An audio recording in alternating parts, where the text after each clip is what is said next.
정에 좀 목말라 있었다 그럴까? 저는 구형인데도 이렇게 그 시청자분들의 반응이 뜨거울까 했는데 어찌됐든 너무 늦어졌어요.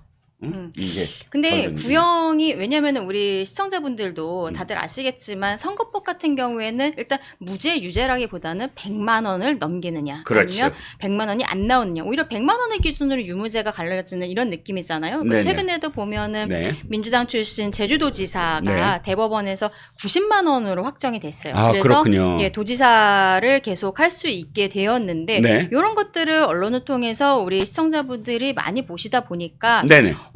공직선거법은 거의 벌금밖에 안 나오는 줄 알았는데. 그렇죠. 근데 맞아요. 구형이 징역 2년이라고 그렇죠, 생각을 그렇죠. 하셨을 것 같아요. 네네. 그런데 이게 기본적으로 공직선거법에서 허위사실 공표 혐의로 지금 기소가 된 것인데요. 네네. 이거는 5년 이하의 징역까지 처해질 수 있습니다. 저도 이번에 처음으로 알았어요. 법정 최고형이 5년이나 네. 되더라고요. 맞습니다. 그런데 이게 우리 시청자분들 한번 그 포털 사이트에 검색을 해보시면은요, 양형위원회라고 검색을 해보실 수 있어요. 그러면 대법원 자체에 양형위원회라는 게 있거든요. 네. 왜냐하면 우리 대한민국은요, 일단 1심 판결은 지방법원에서 하잖아요. 네네. 서울중앙지방법원도 있고, 뭐 제주도에도 제주지방법원이 네네, 있고, 그렇죠. 전국에 쫙 지방법원들이 지법이 다 있는 있죠. 거예요. 그렇다면은 뭐 비슷한 공직선거법 사건 비슷한 죄를 지었는데 네. 서울중앙지방법원에서는 1년형이 나오고 어허. 그리고 제주에서는 뭐 벌금 100만 원이 나왔다. 100만 뭐 90만 원이 나왔다. 이럴 수가 그러면 있잖아요. 제주도에서 저기 범죄를 저지르면 되겠네.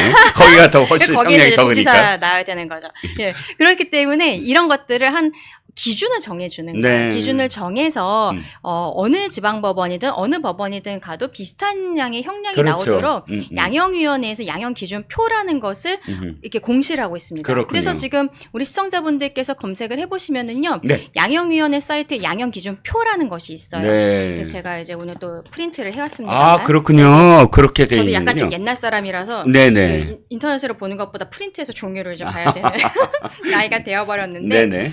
이걸 보면은요. 일단 5년 이하의 징역까지는 갈 수 있지만 네네. 기본적으로는 당선 목적 허위사실 공표의 경우 네. 지금 이재명 대표가 본인이 당선이 되고 싶어서 김인섭 모른다라고 이야기하고 또 네. 당선되고 싶었기 때문에 백현동의 용도가 상향된 것에 대해서 이게 김인섭이나 이런 로비스트 나랑 가까운 로비스트 때문이 아니라 네. 당시 박근혜 정부의 국토부로부터 협박을 받았기 때문이다. 음. 라고 지금 이야기하는 그렇게 게 했죠. 내가 당선되고 싶어서 한 얘기잖아요. 그렇죠. 목적은 그렇죠. 당선 목적 허위사실 공표의 경우에는요. 네.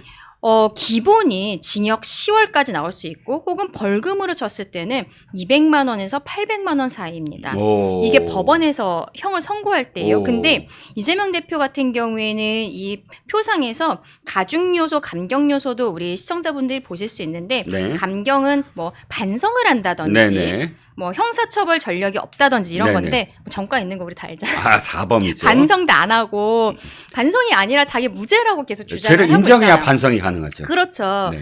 이런 경우에 지금 특히 이재명 대표는 허위사실 또는 비방 내용이 후보자 평가에 관한 선거구문에 매우 중요한 판단사항에 관계되는 경우 네. 그리고 상대방이 상당히 다수이거나 전파성이 매우 높은 경우 이게 가중 요소로 들어가 있어요. 그렇군요. 근데 이재명 대표가 지금 이야기한 백현동의 용도 변경이라든지 김문기를 모른다. 김문기 씨 같은 경우에는 대장동 사건의 핵심 관계자였단 말이에요. 네네, 그렇습니다. 그러니까 본인이 그러한 어떠한 비리와 연관이 없다라는 굉장히 중요한 사실에 대해서 이야기를 한 거잖아요. 네네. 그리고 TV 같은 것을 이미 다 보도가 되고 보도가 됐죠. 전파성이 너무너무 높은 거예요. 그렇죠. 그래서 이러한 경우 가중이 됐을 때는요. 네. 징역 8월에서 2년, 예. 벌금으로 치면 500만 원에서 1000만 원 수준입니다. 네. 그러니까 이재명 대표에 대해서 검찰이 2년 구형을 한 거는요. 네. 결과적으로 법정형이 5년까지도 나올 수 있지만 기본적으로 대법원 양형위원회의 표에 있어서 네. 가중된 상황에서의 가장 높은 형이 징역 2년이기 때문에 그것을 구형한 거예요. 그렇군요. 그래서 저는 사실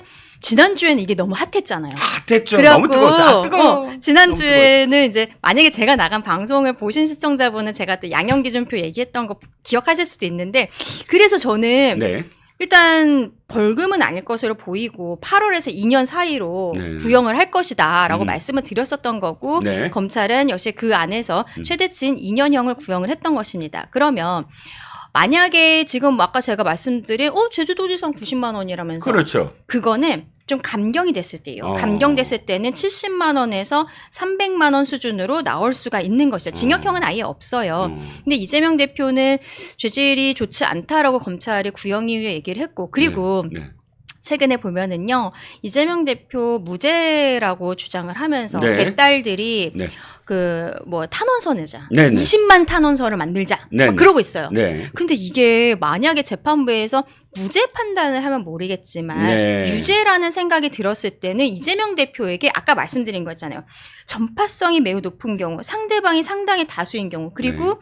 매우 중요한 판단사에 관계되는 경우인데 지금 이 많은 사람들이 이재명 대표가 했던 거짓말을 믿고 있다는 거잖아요. 그렇습니다. 그러면 재판부에서 유죄라고 판단을 할 때는 20만 명의 탄원서가 오히려 가중되는 요소로서 들어갈 수가 왜요? 있는 거예요. 잠깐만요. 왜요? 너무 탄원서는 많은- 어쨌든. 탄원서는 이재명 대표가 무죄라고 생각하고서는 아. 내는 거잖아요. 아, 그렇죠. 근데 이재명 대표의 거짓말에 속은 사람들이 20만 20만 명이나 내- 된다. 어. 근데 재판부에서 제가 말씀드린 게 만약에 무죄라고 판단하면 모르겠지만 네. 유죄라고 이재명이 거짓말을 했다라고 재판부에서 판단을 했는데 20만 명이나 되는 사람들이 이게 무죄라고 하면서 탄원서를 냈을 때 재판부에서는 아 이렇게 죄질이 안 좋구나라고 네. 오히려 그렇게 다르게 판단할 수 있는 근거도 될 수 있는 거죠. 근데 뭐 네네. 개딸들 입장에서는 그런 지금 법적인 판단을 하는 것으로 보이는 것 같지는 않고 그렇습니다. 네, 그냥 이제 감정적으로 아버지를 지켜야 되니까 이렇게 하고 있는 뭐라도 게 해야 된다 아닌가 우리 딸들은. 하는데 예. 변호사가 보기에는 음흠. 지금 법조계에서 이재명 대표가 특히 백현동과 관련해서는 무죄 나오기 쉽지 않을 거라고 지금 많이들 보고 있거든요. 네. 그 상황에서 20만 명의 탄원서를 넣는다? 음흠. 이거는 좀 자충수가 될 수 있다. 네. 말씀드려요. 그렇군요. 제가 너무 말 길게 한 거 아니, 같아요. 전혀 안 깁니다. 지금 말씀 들어보니까 이제 확실하게 제가 알았어요. 양형 기준과 법정 최고는 다르구나. 네, 맞아요. 그리고 법정 최고형이 있다고 하더라도 이게 모든 지법에서 이 유형의 범죄에서 여기에 해당되는 부분은 이렇게 하도록 하자라는 그 약속이 어느 정도 있기 때문에 그 양형 기준표로 최고다. 2년은 양형 기준표상의 최고다. 라고 다들 말씀을 하신 거다. 그렇죠. 그리고 뭐 얘기하는 김에 양형기준표 하나 더 볼 거 있잖아요. 네네. 왜냐하면 이재명 대표가 9월 30일에도 또 결심하는 위증교사. 것이 있지 않습니까? 네. 또 이제 유진교사는 어떻게 되나 궁금하실 것 같아서 네네. 검색하시기 귀찮으실 수 있으니까 제가 말씀드릴게요. 네. 위증 같은 경우에는요. 네. 위증한 본범, 그러니까 김진성 씨라고 네. 옛날에 그 성남시장의 비서였던 분이에요. 이 네. 사람이 법정에 나가갖고 본인이 위증한 거 맞다라고 이재명 대표의 이번 재판에서도 증인으로 나와서 계속 이야기하고 있어요. 일관되게. 그렇죠. 그 사람은 범인이잖아요. 왜? 그렇죠. 위증을 한 사람. 그렇죠. 그리고 그렇죠. 이재명 대표가 이 사람한테 전화해서 기억나는 대로 얘기해줘라고 하지만 기억 못한다고 처음에 얘기를 네네. 하잖아요. 제가 거기에 없었다고 했죠. 자료를 보내줄 테니까 기억을 상기시켜봐. 이거 자체도 일단은 유죄가 됩니다. 네. 왜냐하면 증인은요, 시간이 오래돼서 기억이 안 나면 그냥 기억 안 난다고 얘기하는 거예요. 그거를 자꾸 상기시키려고 하고 이렇게 왜곡시키려고 하면 안 되는 네네. 거죠. 심지어 피고인이 증인으로 나오는 사람한테 직접 전화를 한다는 거는 그건 굉장히 대범한 행동이거든요. 네네. 근데 이재명 대표 본인이 변호사기 때문에 상대방인 김진성 씨가 녹음할 거라는 건 당연히 예상을 했을 거라 생각하고 네네. 그렇기 때문에 말로는 기억나는 대로 얘기해 줘라고 하지만 그 뉘앙스라는 거 네네. 박정은 의원이 틀었잖아요. 그렇죠. 이거 이재명 대표가 이야기하는 대로 기억해내지 않으면 네네. 큰일 날 것 같은 느낌이잖아요. 네네. 네. 그러니까 이제 김진성 씨가 위증교사 사건에 있어서도 증인으로 출석해서 나 그 위증한 거 맞다라고 했는데 근데 위증교사는요. 위증 본범보다 교사범이 말씀드린 가중 요소에 들어가 있어요. 예, 그리고 뭐 이번에도 진지한 반성, 뭐 형사처벌 전력 없음 이런 건 이재명 대표랑 관련이 없고, 네. 그리고 위증이 신병 또는 재판 결과에 영향을 미친 경우, 과거에 김진성 씨의 증언으로 인해서 네. 왜곡된 증언으로 인해서 이재명 대표가 굉장히 유리하게 판단을 네. 받았었잖아요. 이런 것들이 있습니다. 그러면 이 위증교사 사건에 앞서 말씀드린 양형기준표상에는요 가중이 됐을 때 10개월에서 3년이에요. 더 많네요. 예. 양형 기준표상으로 예, 위증교사. 그리고 그냥 형이. 기본으로 한다고 해도 네네. 6월에서 1년 6월, 네. 반년에서 1년 6월 징역형입니다. 네. 그러면은 이거 위증교사 아까 공직선거법 같은 경우에는요 2년을 구형했지만 100만 원 이상이 나오면은 네. 이제 뭐 민주당이 434억 원 토해내야 되죠. 되고 이재명 대표도 피선거권 박탈되고 이러는데 위증 같은 경우에도 금고 이상의 형이 나오기만 해도 그래도 이제 피선거권이 박탈이 돼요. 네. 근데 징역 10월에서 3년이라는 이 양형기준표상에 여기에 지금 이재명 대표가 들어가 있다. 그렇죠. 그래서 30일에 있을 그 위증교사 사건도 그날 결심하고 검찰이 구형할 거거든요. 네. 요 정도 수준에서 구형이 나오지 않을까라고 생각을 해요. 네. 그래서 뭐 우리 시청자분들께서도 항상 지금 뭐 이재명 대표 사건이 워낙 핫하니까 많이들 보고 계시겠지만 한번 시간 되실 때 양형위원회라고 해서 들어가시면 또 이재명 대표가 워낙 사건이 많잖아요. 그렇죠. 그렇죠. 그래서 한번 쭉 옆에 제목별로 이렇게 클릭해서 보시면 되니까 되게 간단해요. 예, 또 한 들어가 가지 보시면 방법은 좋을 더 것 같습니다. 간단한 방법은요. 강전의 변호사가 나오는 방송을 보시면 알 수가 있습니다. 그게 더 네. 간단합니다. 자, 그런데 이재명이라는 정치인은 정말 대담한 것 같아. 왜 대담하냐면 이미 위증교사라는 것에 아주 그 김진성 씨와 네. 얽혀 있잖아요. 네. 사실 대범했잖아. 전화 네. 걸어갖고 피고인이 직접 증인을 요구하고 어떤 증언을 요구했잖아요. 근데 백현동 때도 맞아요. 공무원들한테 직접 전화를 걸어서 음. 똑같이 한 것 같아요. 보니까. 맞습니다. 오늘 또 이 사건이 기사가 굉장히 많이 나고 있는데 네네. 이것도 이재명 대표가 앞서 제가 간단히 말씀드렸는데 공직선거법 2년 구형 나온 사건 중에 하나가 네. 백현동의 용도 변경이 그렇군요. 왜 이렇게 갑작스럽게 사종이나 올라간 것이냐 누군가에게 유리하게 하려고 한 거 아니냐라고 하니까 네. 그게 아니라 박근혜 정부의 국토부가 네. 이거 막 협박 공문을 자꾸 보내니까 협박을 받아가지고 내가 쫄아서 그랬다. 음흠. 근데 이 사건도요 증인으로 성남시의 담당 공무원이 나왔었어요. 그렇죠. 근데 공무원은 쫄지 않은 거야. 어. 우리 담당 공무원은 쫄지 않았다고 그래요. 공문도 오긴 했는데 저는 거기에 대해 압박을 느낀 바가 없습니다. 근데 왜 때문인지 시장님은 쫄았어. 하여튼 뭐 그런 것들도 있고. 근데 이제 김인섭 씨 얘기까지 하면 좀 너무 길어지기는 하는데 예. 오늘 언론에 나온 거는 뭐냐면요. 네네. 일단 지금 이 언론에 나온 것부터. 백현동과 관련해가지고 네. 국토부에서 공문이 여러 차례 온 것이 맞아요. 네네. 그래갖고는 이 부분에 있어서 이재명 대표의 변호인 그리고 이재명 대표가 직접 당시 이제 성남시 공무원들에게 연락을 해서 그때 뭐 압박을 느끼고 이랬다고 내가 그런 얘기를 들었었는데 네. 그게 당신이었나? 네. 누구였지? 예. 그렇게 만약 전화를 받으면, 아니, 이걸 왜 전화를 하지부터 생각을 할 그쵸? 거예요. 그리고 정확하게는 이 사람의 의도를 파악할 거예요. 그렇죠. 그리고 의도대로 내가 얘기하길 원하나? 라고까지 판단할걸요. 그러니까요. 일반인들도 이렇게 생각을 하는데, 네네. 그러니까 김진성 씨한테는 너무 대담하게 했었잖아요. 그렇죠. 직접 전화해갖고 이렇게 뭐 자료 보내줄 테니까 뭐 음. 기억을 상기시켜줘라고 했는데 여기에다가는 그 압박받았던 사람이 자네였나? 이런 거잖아요. 그거 어쩌 많이 들어요. 이런 거를 하다 보니까 이 사람들이 또 이제 법원에 증인으로 나왔어요. 그렇군요. 나와갖고 이제 검찰이랑 이렇게 질문을 하는 과정에 있어서 자기 전화 받았다고 이 얘기를 했었던 것들이 이제 검찰에서 이제 구형을 하는 과정에서도 이 이야기들이 나와서 네. 오늘 또 보도가 크게 되고 있는데 이재명 대표와 이재명 대표의 변호인들은 굉장히 대담하고 그렇게 대담하게 하니까 변호인들이 이제 쭈루룩 이번에 배지를 달지 않았습니까? 그렇죠, 뭐 대장동 뭐 해갖고는 박균택 의원부터 해서 뭐 김동아 의원은 서대문에서 청년 전략 지역으로 했는데 그렇죠. 갑자기 처음에 이름 4명 들어갔던 사람이 빠지고 네. 갑작스럽게 김동아가 들어가면서 대장동 막내 변호사였었잖아요. 그렇죠.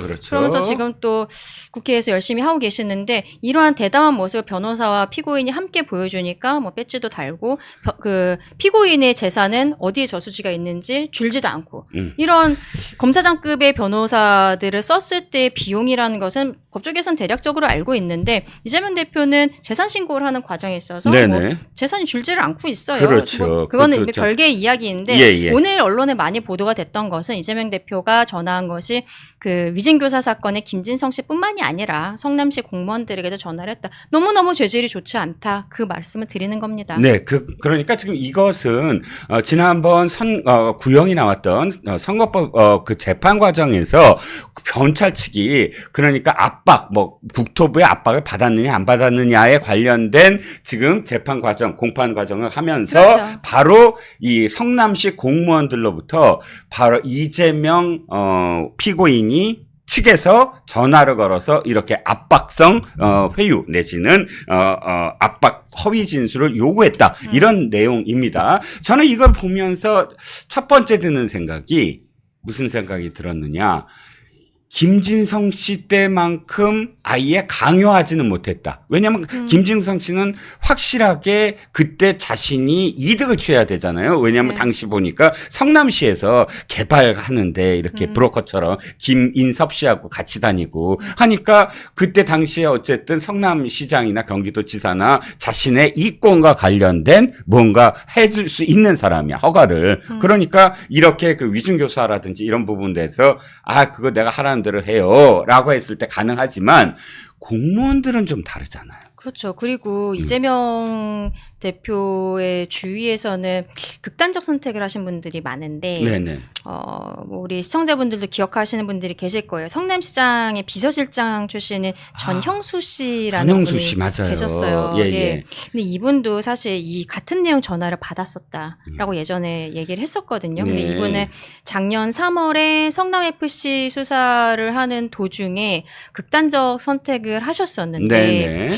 근데 이분의 유서에서 네. 이제 시장님 정치 그만하십시오. 네. 내려놓으십시오. 이 유서가 나와서 네네. 당시에도 굉장히 좀 언론에 크게 보도가 되었습니다. 그러니까 지금 말씀드린 내용이 전현수 씨도 전화를 받았었고 다른 증인으로 출석했던 사람들, 성남시 공무원들도 전화를 받았었다는 것인데 이러한 것들에 대해서 재판부에서도 이제는 충분히 알고 계실 거예요. 그래서 저는 검찰에서 2년이라는 게 양형 기준표상의 최대치를 지금 구형을 한 거잖아요. 네네, 그렇죠. 그렇다면은 재판부의 판단은 당연히 존중을 받아야 합니다. 근데 재판부에서 만약에 유죄라는 생각을 하신다면, 유죄의 확신이 드신다면 저는 선고를 할 때 법정 구속에 대해서도 한번 검토를 해주셨으면 좋겠어요.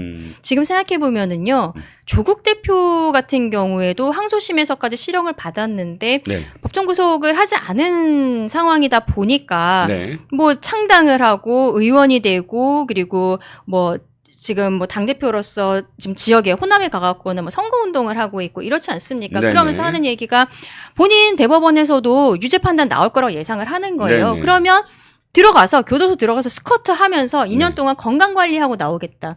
이렇게 법을 무시하는, 법을 경시하는 모습을 당 대표가 보여주고 있어요. 이재명 대표 같은 경우에도 계속적으로 아니다라고만 하고 그리고 본인은 수사한 검사들에 대해서 민주당에서 탄핵안을 발의를 하고 그리고 지금 김병주 최고위원 같은 경우에는 이재명 대표에 대해서 어떤 유죄 판단이 나왔을 때 재판부조차도 지금 판사도 국민적 저항에 부딪힐 것이다. 이런 얘기를 하면서 재판부에 대해서도 가만히 있지 않겠다라고 이야기하고 있거든요. 심지어 지금 법 왜곡죄라는 거. 여기에는 일단은 검사만 들어가 있습니다. 판사는 없고 이러한 형태로 법안을 발의하겠다라고 이야기하고 있는데 근데 우리 대통령의 장모도 법정 구속하는 나라예요. 팔순을 앞두고 있는 장모도 법정 구속을 하는 나라입니다.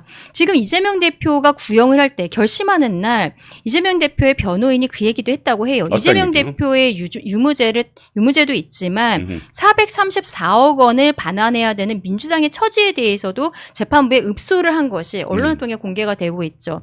지금 당의 그 당 대표로서 본인이 100만 원 이상의 형이 나왔을 때 본인 개인을 넘어서서 민주당이란 당의 존립 자체가 어떤 재정적인 존립 자체가 흔들릴 수 있다는 얘기를 하는데 그만큼 대권 주자라는 거 그리고 그 당의 배지로서 본인의 말에 무게감을 느끼고 정말로 준법 정신을 가지고 있어야 되는 거잖아요. 말 그대로 준법 정신이지 않습니까? 저는 법의 엄중함을 보여야 된다고 생각을 해요. 그래서 11월 15일에 이제 선고 결과가 나올 것인데 그때 재판부에서 정말 정의로운 판단 해주시기를 바랍니다. 네.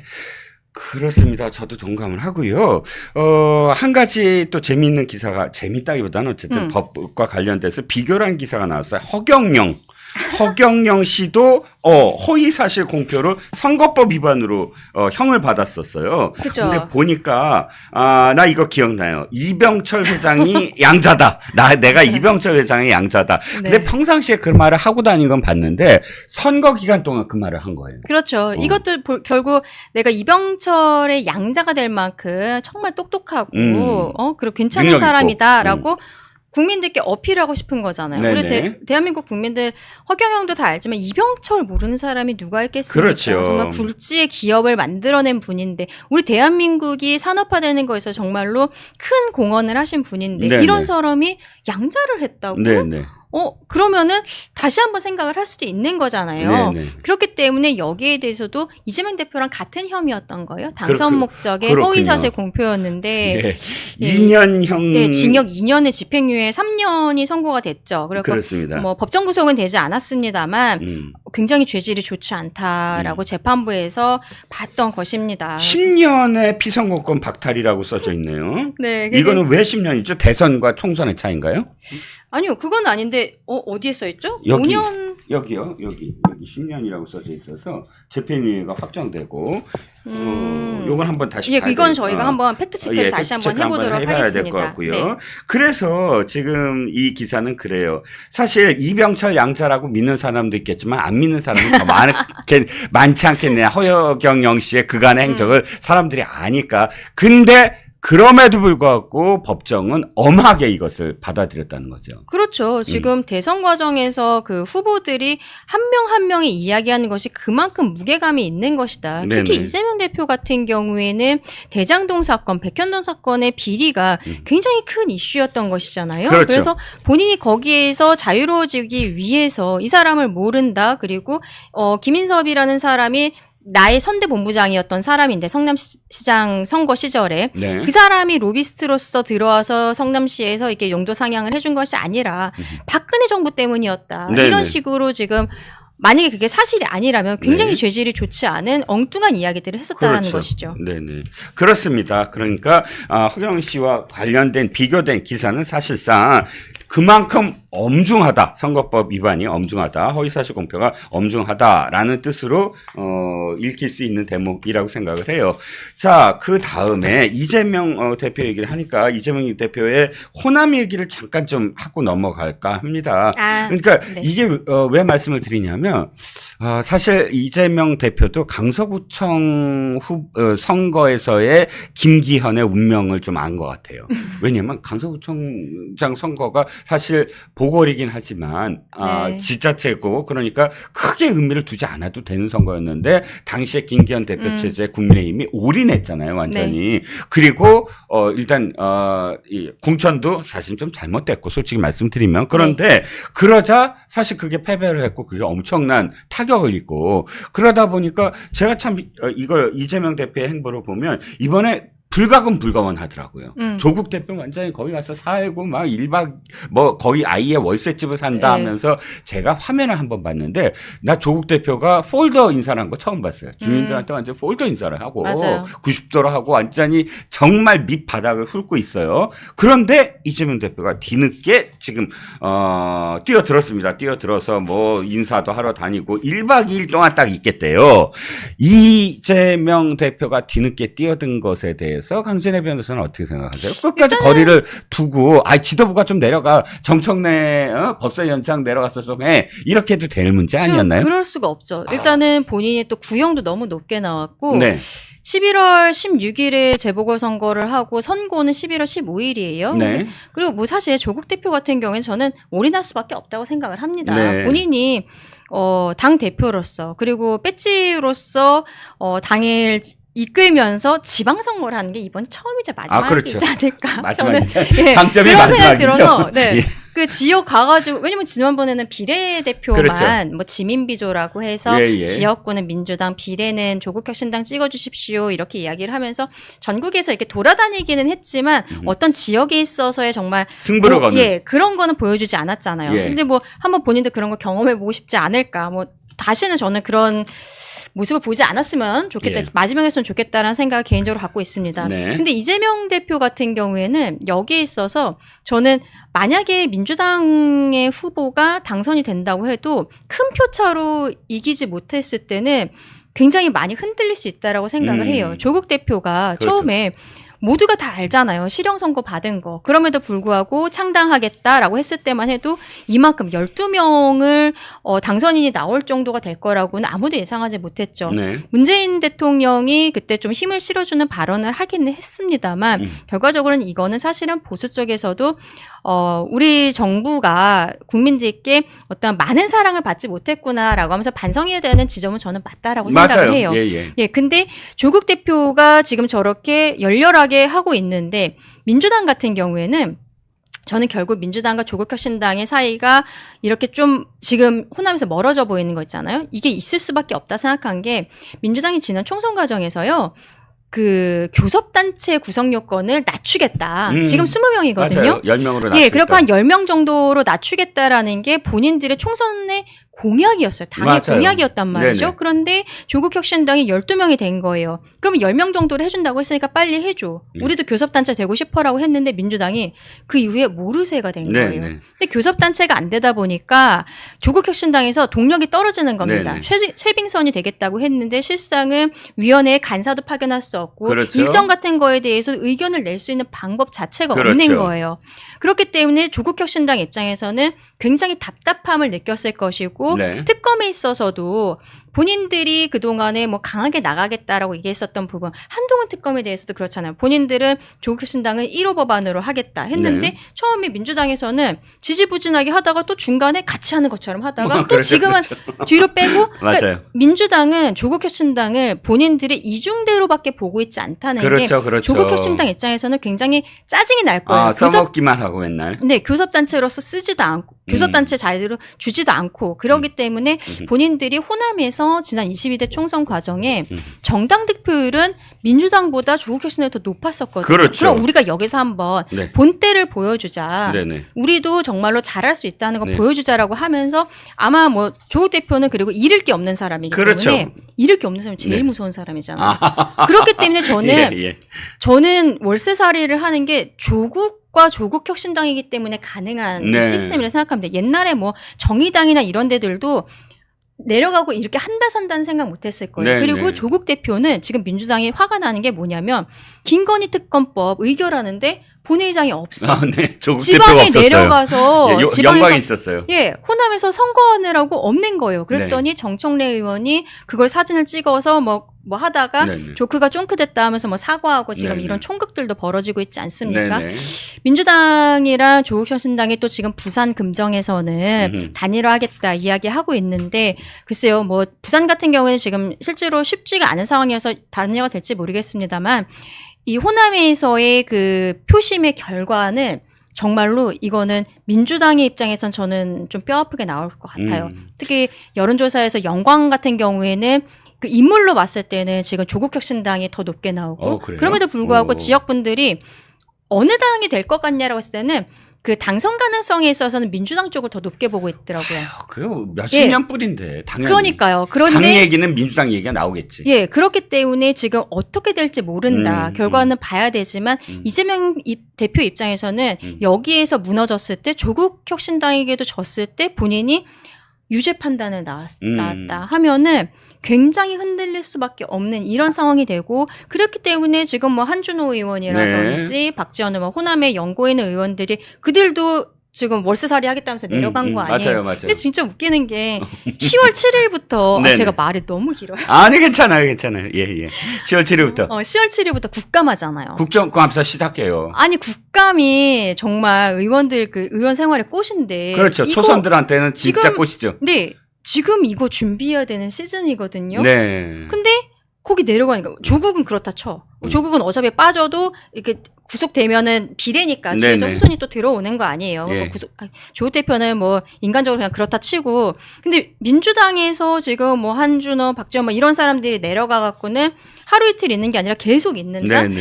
이거는 그 지역구에 있는 유권자들을 무시하는 행태인 거예요. 우리 지역구에서의 그 의원들이 거기에 관련해가지고 우리 지역에 대한 부분도 하고 그리고 국감에서의 어떤 정말로 의원으로서의 능력을 보여줘야 되는데 그렇죠. 이재명 대표와 조국혁신당 간의 그 관계 때문에 촉이 내려가갖고 지금 엉뚱한 일을 하고 있다라고 생각을 할 수도 있는 거거든요. 아무리 호남에 지금 연고가 있다라고 해도 그렇습니다. 이런 게 결국에는 이재명 대표의 방탄을 위해서 민주당의 의원들도 다 동원이 되고 뭐 당도 동원되고 뭐 물론 434억 원이라는 게 돈이 너무 크니까 그런 부분들도 있겠지만 여기 결과가 정말 어떻게 지금 박빙처럼 이렇게 보이는데 이 정도로 나오면 이재명 대표는 또 다음 주에 구형 또 있을 거고요. 그렇죠. 10월 16일에 재보궐에서 크게 이기지 않으면 11월에 선고 나고 이렇게 했을 때 많이 무너질 것이다. 저는 그렇게 그렇죠. 생각합니다. 강전혜 변호사 만나서 오늘 처음으로 아 그렇구나라고 생각이 들었어요.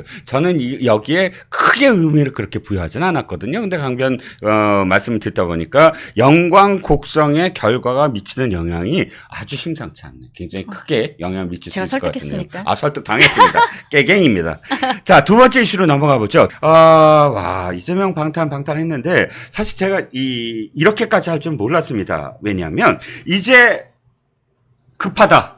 이재명 대표 정말 급해졌잖아요. 뭐 2년 구형에 대해서 정말 뜨겁게 반응이 왔어요. 아직도 하나 남았잖아요. 지금 30일 그렇죠. 다음 주 월요일에 30일. 위증조사 사건 위증사건까지 하니까 이 반응 어쩔? 뭐 거의 그런 분위기였어요. 저는 이 유튜브 하면서 우리만 그런 줄 알았더니 다른 유튜브 종편도 그 구형한 날, 그 다음날 폭발적인 정말 관심이 쏟아졌다고 하더라고요. 구형인데도 불구하고. 그런데 이게 사실, 민주당의 어떤 반응으로 또 나옵니다. 어떤 반응? 저는 박상용 검사 탄핵 못할 줄 알았어요. 창피하잖아요. 온갖 창피를 다 당했잖아요. 그렇죠. 근데 그걸 강행한다고 하고, 더군다나, 이화영 그다음에 부부. 그렇죠. 나 이화영 부부를 부를 줄 몰랐어요. 왜냐하면 이화영 부부가 사실 재판정에서 상식적이지 않은 정말 재판을 이렇게 그 난장판으로 만들었잖아요. 그건 사실 저는 판사가 잘못됐다고 생각해요. 그 제재하고 사실 감치든 뭐든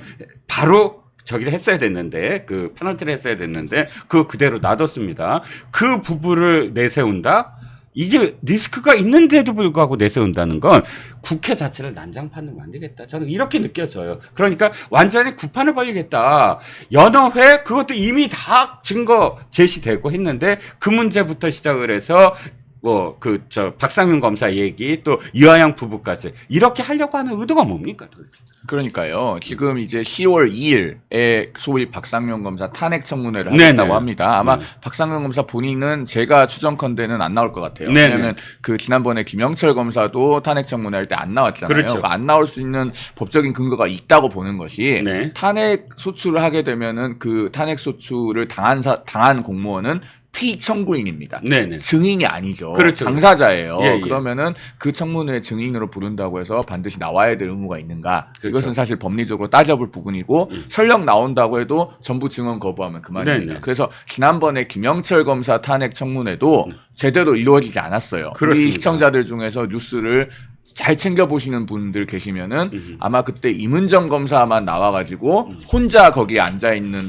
그 장면을 보신 분들이 있을 네네. 겁니다. 그래서 이번에도 마찬가지인데 그러면은 그 탄핵 청문회를 갑자기 왜 하느냐. 네. 자, 몇 달 전에 그 4명의 검사들에 대해서 탄핵 소추안을 발의만 해놓고 네. 그 다음에 법사위에 회부해서 조사하게 한답시고 김영철 검사만 한 명 탄핵 청문회를 하고 나머지 3명은 청문회도 못하고 그냥 스톱되어 있었어요. 네. 이 시점에 갑자기 이 카드를 왜 꺼내들었냐. 네. 제가 보기에는 이재명 대표에 대해서 그 방탄 여론에 불을 지피기 위한 의도된 선택으로 보여요. 네. 안 하다가 아하. 갑자기 이번에 선거법 재판에서 지금 징역 2년이 구형이 되고 네. 검찰이 지금 그 양형 기준에서 가중 영역의 최상한을 지금 구형하지 않았습니까? 그렇죠. 그러고 지금 다음 주 월요일에는 위증조사 사건에 구형이 있어요. 네네. 여기도 상당히 높은 수준의 징역형을 구형할 가능성이 대단히 높아요, 검찰이. 그렇습니다. 그러면은 이재명 대표로서는 그리고 민주당으로서는 사실과 법리에 의해서 이 두 사건들을 돌파하기보다는 네. 여론을 불지펴서 이것을 정치 사건화 하는 데 몰입할 가능성이 대단히 높죠. 그걸 그렇죠. 실제로 보여주는 것이 네. 이재명 대표가 선거법 사건 최후 진술을 하면서 뭐라고 했습니까? 김구 선생 얘기를 꺼내고 네. 조봉암 진보당 대표 얘기 꺼내고 네. 그다음 뭐 김대중 전 대통령 얘기 꺼내고 하면서 사실과 법리에 기반한 변론과 어떤 그 진술에 집중하기보다는 네네. 굉장히 사건을 정치화하려는 프레임을 이재명 대표 본인이 법정에서 보여줬어요. 네네. 그것은 재판부를 향한 변론이라기보다는 장외를 향한 변론이에요. 네네. 그 연장선상에서 이번에 검사 탄핵 청문회라는 것을 하면서 이제 이화영 부지사라든가 또 이화영 그 부지사의 부인이라든가 이런 사람들이 나와서 뭐 검사의 회유가 있었다, 뭐 압박이 있었다 이런 주장들을 국회에 나와서 할 개연성이 굉장히 높지 않겠습니까? 네네. 그리고 이화영 부지사는 이미 이제 9년 6개월이라고 하는 중형을 1심에서 선고를 받았고 네네. 지금 별건의 그 사건이 또 진행 중이죠. 네네. 그러니까는 어떻게 보면 이제 거리낄 게 없어요. 네네. 그러니까 그 국회에서도 그 선서를 하고 증언을 한 다음에 네. 입증을 하면 처벌받지만 네네. 이화영 부지사는 이제 그런 것에 거리낄 상황이 아니게 된 겁니다. 네네. 그러니까 그런 사람들이 나와서 이제 검사에 무슨 뭐 회유가 있었다, 압박이 있었다 그런 주장을 국회에서 하게 되면 네네. 그것을 이재명 대표에 대한 방탄 여론을 불지피는 땔감으로 사용하겠다는 매우 의도된 청문회가 아니냐 네네. 그렇게 보이는 거예요. 네, 그렇군요. 그러면 이제부터 난 연어회를 먹었고 그 다음에 온갖 협박과 회유를 했고 이런 얘기들을 국회에서 한다고 했을 때 국민의힘 법사위니까 유상범 의원 등 검사 출신들도 있고 하잖아요. 맹장들이 있지 않습니까? 이 국민의힘 소속 그 위원들은 참석을 해서 이 문제를 정말 똑부러지게 밝혀낼까요? 아니면 보이콧할까요? 저는 똑부러지게 좀 깼으면 좋겠는데요. 네네. 걱정되는 지점이 있긴 해요. 어떤 점이요? 위원장.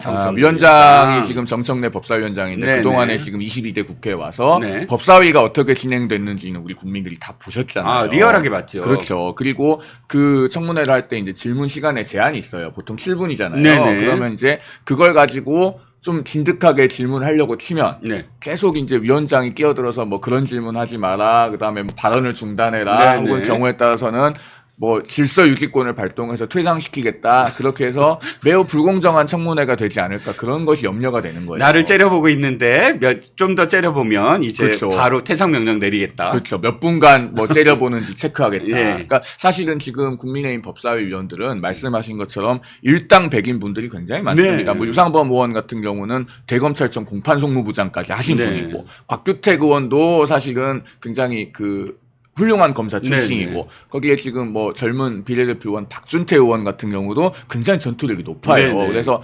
비록 사람 수는 적지만은 사실은 충분한 질문 기회와 시간이 보장이 되면은 네네. 오히려 그 이화영 전 부지사의 소위 말하는 술판 논란 그게 네네. 이미 올해 4월, 5월에 한 달에 걸쳐서 다 논파가 된 주장입니다만은 그런 주장을 되풀이한다면 다 논파할 수 있을 만한 그런 일당백의 맹장들인데 네네. 과연 그런 것들이 그러면은 충분한 발언 기회와 질문을 통해서 밝혀질 수 있을 것이냐. 네. 법사위가 기울어진 운동장이어서 이제 좀 걱정되는 부분이 있는 것이죠. 그렇습니다. 그런데 솔직히 말씀드리면 이건 정말 피곤한 게 아무리 사실을 이야기하더라도 그것을 전부 다 또다시 되풀이하잖아요. 그때 당시에 그 시간대도 다 다르고 그다음에 그 이화영이 다시 이제 재판받고 돌아오고 또 검사한테 소환받아서 돌아가는 그 시간대에 뭐 연회를 먹었다. 뭐 연회를 먹었다는 날도 계속 지금 특정한 제 1분만 그냥 요약해서 짧게 설명드릴게요. 죄송해요. 4월, 5월 한 달에 걸쳐서 네. 날짜, 장소, 주체, 행동 네. 이게 다 앞뒤가 안 맞고 말이 계속 바뀐다는 게 이미 그렇죠. 다 논파가 됐어요. 예, 자, 예. 맨 처음에 시점 볼게요. 예. 자, 그렇게 그 피고인이 정말 그 검찰청에 불려가서 회유를 당하고 뭐 연어회 놓고 소주 놓고 술 먹여가면서 그런 회유를 받았다. 평생 한 번 있을까 말까 한 일이에요. 예, 예. 그런 기억은 우리가 틀리기가 굉장히 어렵습니다. 그렇습니다. 그리고 이화영 전 부지사는 구치소에 돌아가면 네. 그걸 매번 기록을 해놨다고 하잖아요. 네. 그리고 그걸 사실은 재판 과정에서 법원에 제출한 일도 있다고 해요. 네네. 그러면은 기록이 되어 있기 때문에 이게 정말로 진실한 사실이면은 계속 말이 바뀔 가능성이 없어요. 그렇죠. 그런데 날짜가 일단 계속 바뀌어요. 이게 맨 처음에는 작년 7월 초라고 했다가 네네. 그 다음에 6월 30일이라고 했다가 네. 7월 3일이라고 했다가 네. 또 7월 5일이라고 해요. 이 세 날짜가 다 구치소 출정 기록에 의해서 그 교도관들이 기록해 놓은 출정 기록지가 있거든요. 네네. 그것에 의해서 시간대가 다 적혀 있어서 논파가 됐어요. 네네. 그 시간대에 뭐 김성태 회장하고 같이 있으면서 이렇게 회유되는 것이 불가능하다. 네. 그러니까 그 이화영 전 부지사의 변호인이 그 다음에는 입장문을 내가지고 네. 27개나 되는 날짜를 개괄적으로 제시를 합니다. 이 중에 하나다. 거기서 이미 사실은 깨진 거예요. 네네. 그 다음에 장소 보세요. 그때 1313호 검사실 앞에 네. 1315에 창고 같은 방이 하나 있어서 네네. 거기서 회유를 했다고 하더니 네. 그 다음에는 뭐 또 영상 녹화실에서 했다고 했다가 검사실에서 했다가 계속 말이 바뀌어요. 네네. 그게 보는 눈이 몇 개인데 이 장소 저 장소 왔다 갔다 하면서 하겠습니까? 그렇죠. 그다음에 그런 것들을 지적을 하고 하니까 또 영상 녹화실에 그 뭐 CCTV가 있는데 뭐 사각지대가 있어서 네네. 거기서 회유를 했다. 그러니까 수원지검에서 그날 바로 사진 공개했잖아요. 그렇습니다. 이만한 퉁유리창이 있어서 네네. 그게 안에가 다 훤히 들여다 보이는데 어떻게 거기서 뭐 연어와 술을 갖다 놓고 회유를 하냐. 사각지대 없다. 그렇죠. 그 CCTV도 두 방향에서 있다. 네. 뭐 이런 것들이 다 공개가 돼서 그것도 논파가 됐었습니다. 네네. 그 다음에 그 주체도 왔다 갔다 해요. 처음에는 담당 검사가 회유를 했다고 하다가 그 다음에는 고위 전관 출신의 모 변호사가 그 검사실에서 만나서 회유를 했다라고 하는데 알고 보니까 그 고위 전관 변호사는 그 전에 11월에 네. 이화영 전 부지사를 구치소에서 접견한 기록이 나왔어요. 네. 그 구치소 접견은 피의자 본인이 원하지 않으면 수용자 본인이 원하지 않으면 접견을 못해요. 그렇죠. 안 만나겠다고 하면 안 시켜줍니다. 그렇습니다. 그런 거라서 그것도 논파가 됐고 그 다음에 결정적인 거 행위가 논파가 됐어. 행위 네. 뭐냐면은 자 그렇게 술을 먹었으면은 그게 먹었는지 안 먹었는지 본인이 헷갈리겠습니까? 아니죠. 평생 한번 겪을까 말까 하는 일이에요. 그런데 처음에는 뭐라고 했습니까? 그 술을 많이 먹어가지고 얼굴이 벌개질 정도가 되니까 이 교도관들이 몇 시간 동안 진정시켰다가 밤에 데려갔다고 했어요. 네네. 구치소로. 네. 그랬다가 또 법정에 나와서는 나중에 뭐라고 합니까? 그 피고인 신문할 때 네. 그 입에 가져다 대보니까 술이어서 그 안 냄새를 먹었다. 맡고 마시지 않았다. 예, 예. 이렇게 얘기를 하죠. 아, 어떻게 그런 게 말이 바뀔 수가 있어요. 그렇죠. 자, 이게 우리가 올해 4월, 5월에 이미 한 달에 걸쳐서 수많은 그 사람들이 방송에서도 다 지적을 하고 그 이화영 부지사의 변호인과 검찰이 거의 실시간으로 입장문을 내다시피 하면서 공방을 하는 과정에서 다 정리가 된 거예요. 네. 이걸 청문회를 또 하겠다고 하는 겁니다.